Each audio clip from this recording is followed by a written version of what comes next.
em médio.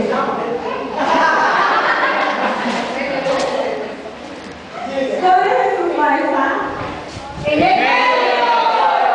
De novo, onde Jesus vai estar? Em meio. No meio. Isso significa que Jesus se faz presente onde estiverem dois ou três.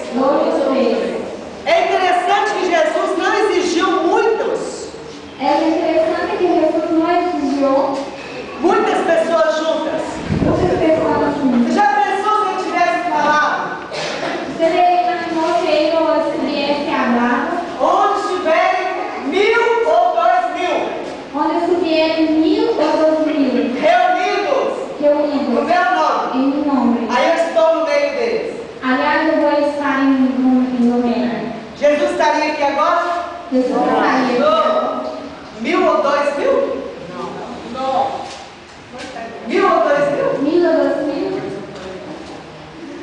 Mas glória a Deus. Mas glória a Deus. Senhor Jesus O Senhor Jesus está presente. Amém.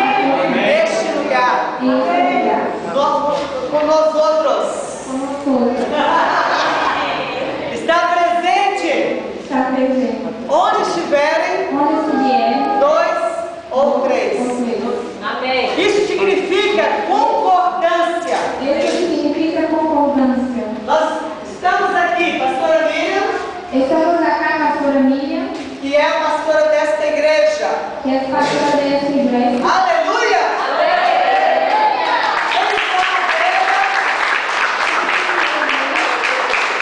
Eu sou a ovelha da pastora Miriam, fique de pé. Quais são as ovelhas?